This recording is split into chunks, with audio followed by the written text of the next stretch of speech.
Kentucky season starts now, but unfortunately it looks like the Wildcats might be without several key contributors for their season opener.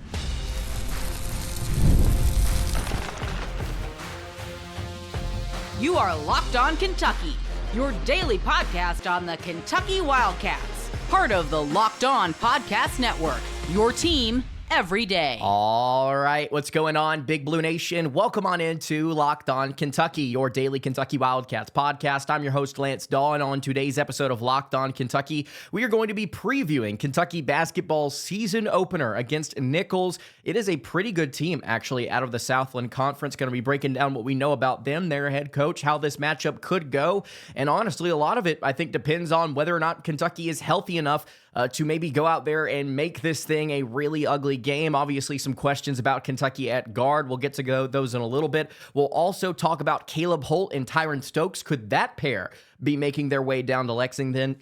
And then to wrap up the show, we're going to talk about what happened over the weekend at Auburn. Kentucky gets a 10-3 victory. Not pretty, but the Cats get the job done. Today's episode is brought to you by Game Time. You can download the Game Time app, create an account, and use code LOCKEDONCollege for $20 off your first purchase. Thank you guys so much for making Locked On Kentucky your first listen every single day. Want to remind everyone out there that we are free and available on all platforms. And if you are watching on YouTube right now, subscribe to the show. We are officially back. It is college basketball season. Obviously, a ton of really fun games happening here over the course of Monday night.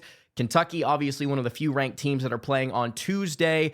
Big time matchups across the board. Kentucky obviously going to get one of those here in about a week. Super excited to get this season underway. Subscribe if you are not subscribed already. Okay, let's go ahead and get into it. Kentucky versus Nicholls, the Colonels out of Louisiana. A pretty good team, actually, over the last couple of seasons. Devon Sadler, the new head coach, actually the youngest head coach in Division I. They hired him at just 28 years old, and in 2 seasons, he's got back-to-back 20-win years, 40-27, 26-12 in the Southland Conference. He did get to see earlier this year his team play together in 2 close scrimmages, according to a recent report. And while he did not say who the opponents were, he did say the Colonels beat another D1 team, picked to win its conference by 22 points. And then it defeated a very good NAIA team, which they've got a couple of NAIA guys on this roster, actually quite a few. They've got 3 guys back from last year's team that, again, won 20 games. And while all 3 of those guys, they weren't the most prolific scorers on that 20-13 squad, I still think they're going to play a major role here today, especially against Kentucky. We've got 3 guys here in Jaland Lowe. We've got Trey English and Sincere Malone. All 3 of those guys average between 6.5 points and 5.5 points per game. In terms of scouting report, Sadler has said that they're really confident in their big wings. They want to play more of like an NBA style offense this season, more 5-out, more spread, more shooting threes. And based on the little bit that I've watched from this past season, South Alabama, Gonzaga, a little bit against McNeese, they kind of already are doing that. They like to spread the floor a little bit. They play with some pace. They like to shoot threes. They were shooting them at a decent clip a season ago. In fact, it was probably the best thing about their offense. So a lot of ISO ball over these first 2 seasons for Sadler, but I think if he's talking about more of an NBA-style offense here, maybe you see the team share the rock a little bit more. I also question whether or not NBA-style offense equates to like what we think it is, or if it's just another way to say, hey, look, we're going to be younger this year. We're plugging and playing a lot of different guys, so we're going to simplify the offense, go 5-out, try and spread this thing out, and continue to work with that ISO ball. So I don't exactly know what exactly we're going to see in terms of total personnel from Nicholls, because, again, they only have 3 guys coming back, none of which were significant contributors, but I do think we have to look at the way this offense has operated as a whole under Sadler and say, okay, they're probably going to play with a little bit of pace, probably going to lean into what Kentucky wants to do offensively, unlike Georgetown, which I think will help the Wildcats here, despite maybe not having all of their personnel. And this is how I think the rotation's probably going to look like. Don't shoot me here. Don't shoot the messenger. This is just my best estimation as to how they're going to do things, because there's a lot of guys that are either coming up from the NAIA D2 type ranks, or they are coming from different lower Division I programs that have either sat out a year or just flat out didn't play last season. I think Trey English is going to be their starter at point guard. I don't really know who else they play at point guard. You could go with Crass. You could go with Jalen Rice, who was a Cleveland State transfer. He didn't do anything last season, but he was a backup at Cleveland State the season prior. I think that Zayden Cross, who averaged over 20 points per game at Tennessee Southern, an NAIA school, is probably going to be the starter at shooting guard. You've also got Christian Winborn, who is a transfer from Iona, as depth there at the 2. Jalen Searles, I believe is how you, or Searles is going to be the small forward, 6.5 points last year.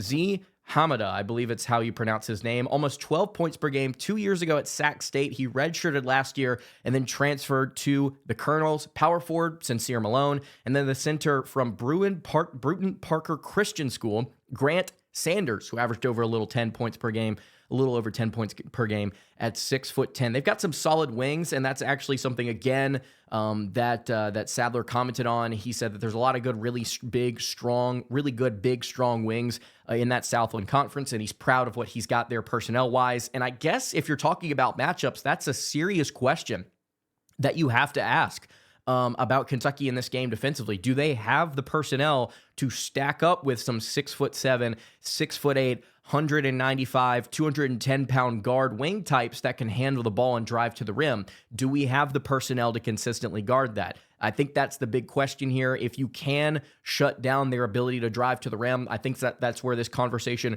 starts and ends. Last season, they were 4-11 when shooting under 45% inside the arc. And in fact, they averaged 45.6% from inside the arc on the season. So whenever you push them underneath that already bad number, they did not have enough offense to carry things here. In fact, their offense in the bottom third nationally in adjusted efficiency. Their defense, you don't scoff at the overall adjusted efficiency and kind of how they operate. Just looking at some of the raw stats, 156th in adjusted efficiency, 55th nationally in effective field goal percentage. They were really, really good at taking opponents away from the three-point line, but they fouled a ton.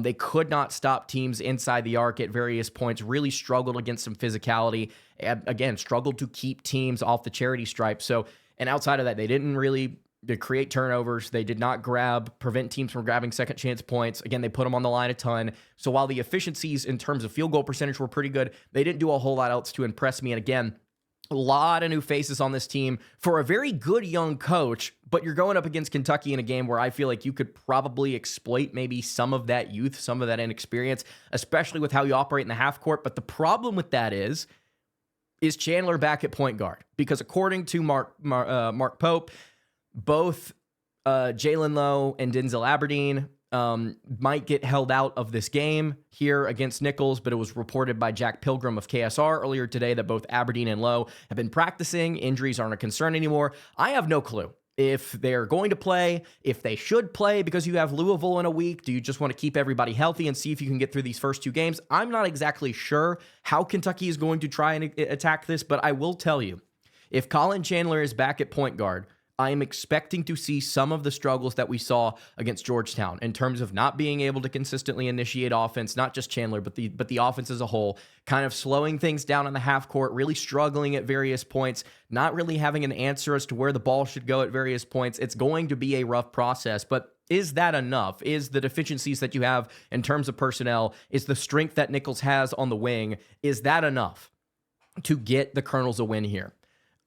I think a lot of people would say no. I think you would say no. I'm going to tell you no. I don't think that they have enough in terms of defense and in terms of offense inside the arc. I don't think they've got it here unless they are just hitting everything that they throw up for no reason, kind of like Georgetown was.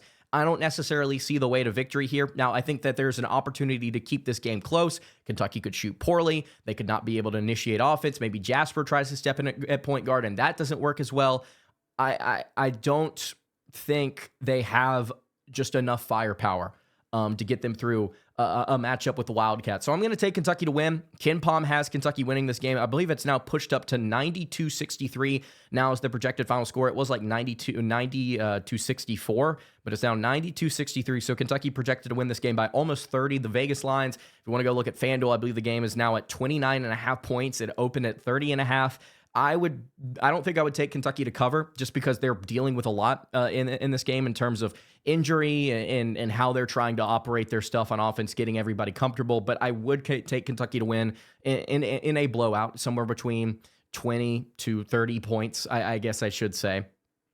So if Colin Chandler's back at point guard, maybe expect some of the same struggles. If it's Aberdeen, really curious to see how that works out. If it's Lowe, I think this thing is going to be humming. I think Kentucky has a chance to score over 100 here. We'll just have to wait and see. So Nicholls, a very interesting team. The last 2 seasons had a really young coach who's been performing really well. But this year, I think they've got to reload at a bunch of different spots. And there's so much unknown here about the squad that we're just going to have to see it in person to see if they're worth their salt. So that's the preview of Kentucky versus Nicholls. You can drop your final score prediction in the comments below if you'd like. Obviously, we'll be talking about this game later tomorrow night. Live here on Locked On Kentucky, so subscribe if you have not already. And let's go ahead and get to some recruiting news. So Tyran Stokes and Caleb Holt, are they both coming to Kentucky? So Jamie Shaw has some interesting thoughts. Before we dive into that, though, I'll tell you guys about our friends over at Game Time. College football is back, and I could not be more excited. It's the tailgates, the rivalries, the energy in the stands. There's just nothing like it. But let's be real here. Actually getting tickets can feel like more of a battle than the actual game itself. It's endless queues, it's hidden fees, it's prices jumping at checkout. It's for college football and for college basketball, and that's why I use Game Time. It's the app that gives the advantage back to fans. It's the easiest way to score last-minute tickets at the best prices with no surprise fees. What you see is what you pay. I can pull up Game Time, and in just a couple of taps, I can find amazing deals. I'm talking about Kentucky games for as low as $25. The app makes it super simple. I can even see the exact view from my seat before buying. I love zone deals as well. You can pick the section. Game Time picks the seats, and you save big. You can take the guesswork out of buying your college football and college basketball tickets with Game Time. Download the Game Time app, create an account, use code LOCKEDONCollege for $20 off your first purchase. Terms apply. Again, that's promo code LOCKEDONCOLLEGE at $20 off. Swipe, tap, ticket, go. Download Game Time today. All right, continuing along here on today's episode of Locked On Kentucky. Really appreciate you guys tuning in to the show today. Talked a little bit about Kentucky versus Nicholls later tonight. Really excited about that season opener. And now we're going to talk a little bit about Caleb Holt and Tyran Stokes, 2 5-star prospects that the Wildcats are recruiting right now. As we have mentioned several times on the show over the last couple of weeks, not a whole lot of information out of Stokes' camp after there were rumors that he could be going ahead and committing to Kentucky. Kansas reportedly making a push, and then Stokes just a day or so ago is down to he's down to 3 top schools. This has been posted by him. This is official. It is Kentucky, Kansas, and Oregon.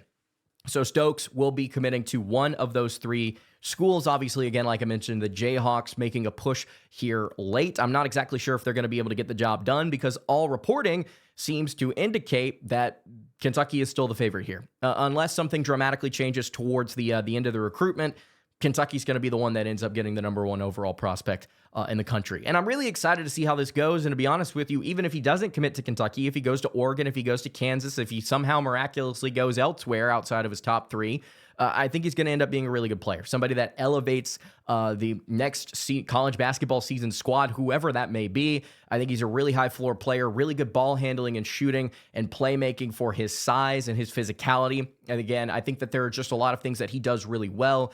Defensively, I think he's really strong, incredible in transition, really athletic, really strong base here. He is a thick-bodied forward that I think Kentucky could really use next season. He could be great. But Caleb Holt is another player that we haven't really talked about here on the show recently, but has been apparently picking up steam for Kentucky over these last couple of days. Alabama and Auburn were kind of the 2 teams to watch here for a hot minute. Then it's just Alabama, who Jamie Shaw still says is kind of the team to watch here. But there was an interesting thing that Shaw said earlier today, and here's the direct quote about Caleb Holt.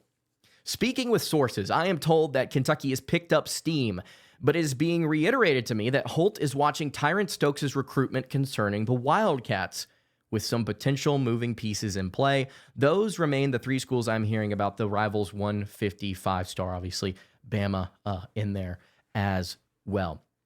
So he's watching the commitment of Tyran Stokes, and there's been some stuff floated out there about whether or not Caleb Holt might be interested in coming to play with Tyran Stokes. Now, Is that a reality? Is that something that we could possibly see down the line? I'm not exactly sure, but it has been floated out there. And the fact that somebody like Shaw is saying, hold on a minute, we've got a 5-star prospect here, top 10 prospect, actually top 5 guy. He's number 3 player in the country, according to the 24/7 Sports Composite rating. Best shooting guard in the country. Best player out of Florida, out of Fort Lauderdale. It's prolific prep there. Let's give it a second, because if the number 1 guy ends up going to Kentucky, maybe he's making his way down to Lexington too, in Holt. Really physical, dominant, downhill attacker who excels at the rim. He's really started to come along as of late as a playmaker as well. He's averaging almost 3 assists per game and 3 SSB play. He's not really the best outside shooter, but he is an incredible rebounder, an incredible downhill scorer for his position at 6'5", got a really long wingspan. This is your typical Coach Cal type of guy here. Super athletic, burst on the way to the rim in transition. Cal's got a lot of guys on his roster like this already at Arkansas right now. Really, really solid athlete that has a ton of upside, I think, on both ends of the floor. 2.5 steals per game, 7.5 boards per game, again, against some really solid competition. Consistently impactful is what Adam Finkelstein says about him in a scouting report. Has the mentality and physical tools to have a long-term floor. His ceiling, high long-term floor. His ceiling will be dictated by the continued progression of his guard skills, along with his ability to maintain his efficiency while stretching his game. Otega, Owe, possibly written all over him. In fact, this might end up being a more athletic, explosive version of Owe, and that's really saying something considering just how good Otega Owe is kind of in that slasher guard role for Kentucky and how excellent he was last year and how good he's going to be this season. So Caleb Holt, I think it's kind of like copy and paste. You get the same guy, kind of get to tool some things with him, got to get to tweak some things with this offensive game, get him here for 2 seasons, have him really blossom over the course of that. Really, really good player, top 3 player for a reason. Somebody that I think you could pair with Stokes really well, especially if you were able to get a very solid playmaking guard in, or maybe a couple. Kentucky, that would be really cool. I know they tried to do that, but the current situation is not that great. If you somehow get Jaland Lowe back, look, you've got Lowe, Jasper, Holt, Stokes. You can take that and run with it. Marino in his sophomore season got a lot of really solid pieces. Build around that with some depth through the portal. Maybe some guys have to step out. Maybe Trent Noah, Colin Chandler, they stick around, but maybe a couple other guys leave. All I'm trying to say here is that Stokes and Holt, those two would be really, really fun to watch at Kentucky next season. I think they could do some major damage. Bringing some physicality and some much-needed bruiser mentality, bruiser style of play, I guess I should say, for multiple players on this roster would be a breath of fresh air. Kentucky's only got one right now that I feel like they can consistently rely on. I know Mo Diabate is what he is. He's great, going to be great for Kentucky in that role, but still, getting 2 players like this would be incredible. So that's the update on Tyran Stokes. Still down Kentucky, Oregon, Kansas. Everything still says Kentucky. We'll see what happens.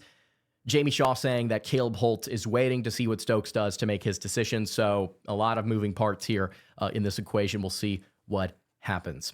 All right, let's wrap up the show here by talking about what exactly happened in Auburn, Alabama on Saturday night, the things that followed that, and then kind of what we're hearing as far as Kentucky's current coaching situation and my thoughts on where things could go from here. Before we do all of that, though, I'll tell you guys about our friends over at FanDuel. The NBA, I don't know if you guys know, it's back. Basketball, period, is back. And there's no better place to get in on the action than with FanDuel. It's the official sports betting partner of the NBA. And even if you miss the start of a game, you want to ride the hot hand, FanDuel has live bets on everything from who will score to fourth quarter comebacks as well. Plus, you can even combine your live bets into a same-game parlay for a shot at a bigger payout. It keeps every game exciting, especially when your team's making that late push.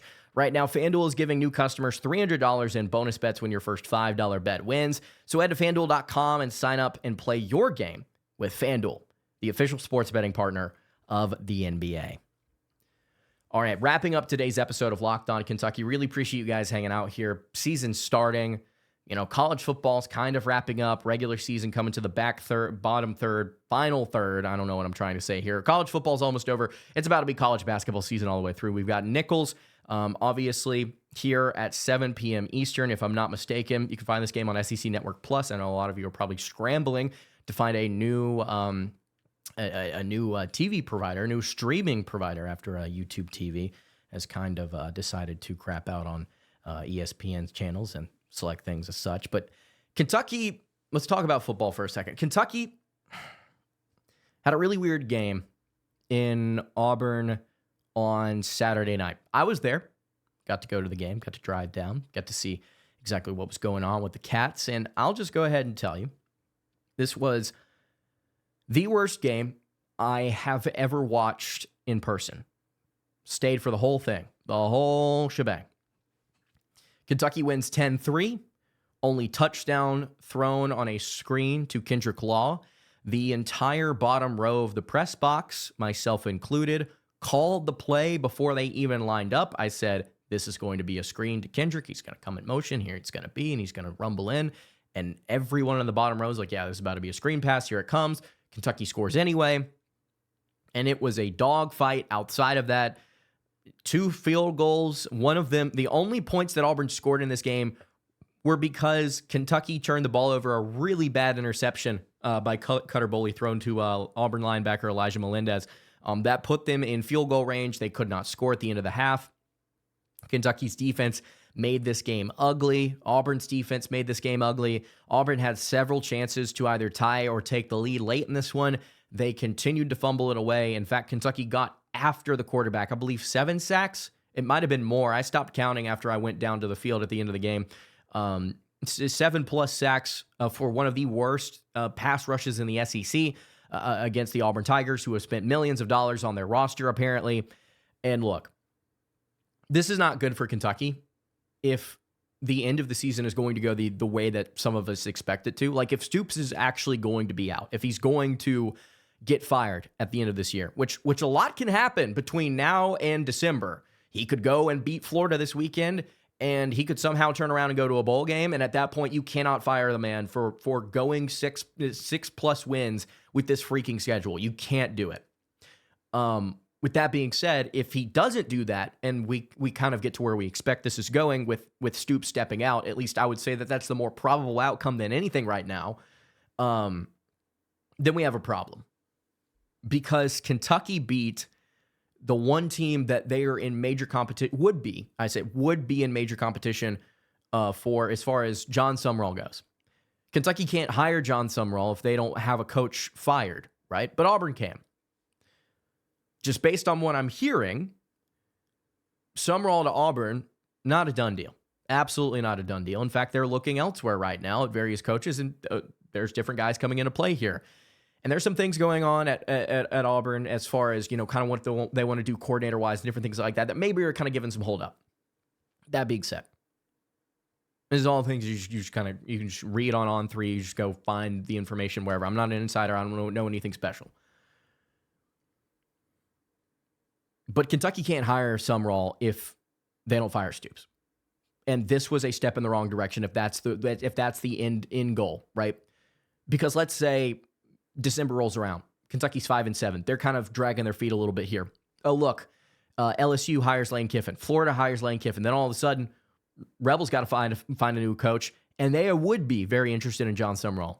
And I can just go ahead and tell you right now, I know a lot of people didn't like the take that I had as far as, hey, Auburn is not a better program than Kentucky right now. They just aren't. But the reality of the situation is, Sumrall, if we come, hey, you want to come play at Oxford? You want to come coach at Oxford? You want to come to this incredible situation? We got the resource. We got the money. We're currently winning right now. We can recruit well. Sumrall would absolutely. He is a ball coach through and through. He would go to Oxford. He'd probably kill it, right? Kentucky's dragging their feet. They don't really know what they want to do. A lot of moving pieces around this. Sumrall could end up elsewhere. So I'm not sitting here saying, oh, we're gonna fire Stoops right now, especially after beating Auburn, because now I'm like, okay, hold on. We kind of got to see what happens, right? This weekend, we got to kind of see what happens against Florida. If Kentucky loses this weekend against the Gators, and Florida doesn't have a head coach right now, I mean, that's still kind of writing on the wall, kind of where this thing's going to go. Mitch Barnhart, I got to see this in person. Mitch Barnhart was like hugging Stoops on the way out. Stoops was crying at the end of the game, or like tearing up. Like it's obvious there's a bond there, and I don't necessarily know if Barnhart wants to fire him. So this is not good for Kentucky. Love that we got the win. hilarious that we got the win and we knocked out another SEC coach after the week that was online with the interactions that people had, the discourse that people had about these two programs. Really fascinating stuff, very entertaining, especially to see in person the outcome of this game. But it's not good for Kentucky. The game itself sucked. And moving forward, I'm concerned, but I'm also interested in seeing kind of how this plays out, because at the end of the day, I do have confidence that Kentucky, one way or another, is going to go now into 2026 with a plan that they are excited about. Whether that be Mark Stoops coming back and we're going to fire different staff members to kind of improve one specific side of the ball, you know what I'm talking about, or maybe we get a new head coach and there's new life in this thing, and we're excited to see kind of where the program goes and how they invest in that. And I will reiterate here, I'm not going to sit here and rub it in. I'm not going to sit here and be like, I was right. One single game does not determine the thing that I'm about to say. In fact, the most annoying thing that I saw online throughout the course of last week after I said, yeah, Kentucky's a better program than Auburn, is all of these Tiger fans tagging me in these tweets saying, look at the recent record between these two schools. That does not make the complete picture here. It's not what I'm talking about. It's a better program. One outcome or two outcomes or three outcomes against one program does not make it, oh, well then because this exact result happened on the field, then that program is automatically better. You have to look at the entire picture. You have to look at win-loss record as a whole, right? In recent college football history, in the transfer portal era of college football, in this new era, Kentucky is a better program. Why? Because they're winning more. They're winning more. Auburn doesn't have anything to hang their hat on other than two coaches that have sucked over the last half decade. They don't have anything. They're a bunch of losers overall. Just because you play one game in Auburn, Alabama on a cold Saturday night heading into November and you score 3 points against the Kentucky Wildcats, that doesn't mean, Kentucky's objectively a better program. Absolutely. That's like saying, like, you are what your record says you are. Josh Pate talks about that a ton. No, you're not. No, you're not. There's so much context that surrounds it. There's so much context that goes into the conference, your strength of schedule, what was actually happening in those games in terms of personnel, in terms of health, in terms of style clashes. It's a lot of things going on here. So I'm not going to sit here and rub it in and tell you, okay, again, I was right, because one game does not make the full picture. But what I will say to you is it doesn't seem like it's going to get better for at least one of these programs. Depending on what's going to happen with their next coach hiring. It is so weird to me, the current landscape of the SEC, with the addition of Texas and Oklahoma, and how this thing is all going to shake out. It was great to get the win. Might have not been the best thing for Kentucky's long-term future. Maybe. We'll see. Auburn sucks. There's no other way to put it. And I think it's probably a lot to do with the backlash to what I had to say. Because what I said was not wrong. You haven't won more than us. Your recruiting means nothing. Just because you have the resources doesn't mean anything if you don't do anything with them. Kentucky, this is something I talked about and had some staff members correct me on this, incorrectly so. Former staff members correct me on this. Kentucky is one of the best programs out there in the country, has been, when it comes to doing the most with what they have in terms of recruiting and in terms of personnel. Kentucky is not beating down the doors of the best 5-star recruits in America in football. It's just not happening. Reality check for a lot of people. That's just not the case here, right? I think a lot of rational people can agree with that. They will get 3 stars. They will get 4 stars. They will get good players. They won't get the best of the best. They won't get what the rest of the SEC is getting. And they will churn them into players that are as good or better than what those 5 stars had to offer, right? This program develops incredibly well, has incredibly well under Mark Stoops, minus the last year or change. Still, they've had really good individual players that have developed that have gone on to play in the NFL, that are playing now as rookies, as really young talents. So the recruiting doesn't mean anything. You haven't developed NBA or NFL players. Like go look at what Auburn's put in the league. They don't do that. They're not winning more than Kentucky. They've had to pay $50+ million to get rid of coaches. They cannot spend more than Kentucky has currently on their current head coach, Stoops, who's getting $9 million a year. Just because you say they've got the money, okay, do it then and go win. There are so many different pieces to this puzzle. And I can really appreciate like leaning back on culture, leaning back on history and saying, well, we've got X, Y, and Z to look back on and you don't have that. That's not what we're doing right now. Bo Jackson is not walking through that door tomorrow. Pat Sullivan is not walking through that door tomorrow. Rest his soul, Pat Dawe is not walking through that door tomorrow. Cam Newton's not walking through that door tomorrow. Nobody is going to suit up. The legends of your freaking university are not going to suit up tomorrow and go play a ball game for you. You are dealing with the current situation. This is reality. As of recent history, your program sucks. It's just reality. It's just reality. It's okay. You know, like. And I don't want to be antagonistic because I kind of feel bad. But like this is the situation. This is reality. Kentucky's a better program right now. They just are. Even with Stoops next year, they just are. Sorry. It's just how it is. And to be honest with you, just because I said it, like as a Kentucky guy, it doesn't mean like, oh, well, he's an idiot and he's biased. No, it's like, I think a lot of people would agree. Like, look at just record, look at production, look at the results of the now. You can't argue with that. You can't argue with a win-loss. You can't argue with how they perform. We are both in the same conference. We're playing the same teams. This is reality. So I can appreciate all of the people that reached out. I can appreciate the conversation, but right now, I'm feeling better about Kentucky football than a lot of the bottom half of this league. I mean, like this might be the spot that it turns around with or without Mark Stoops. I'm excited to see what happens. I really am.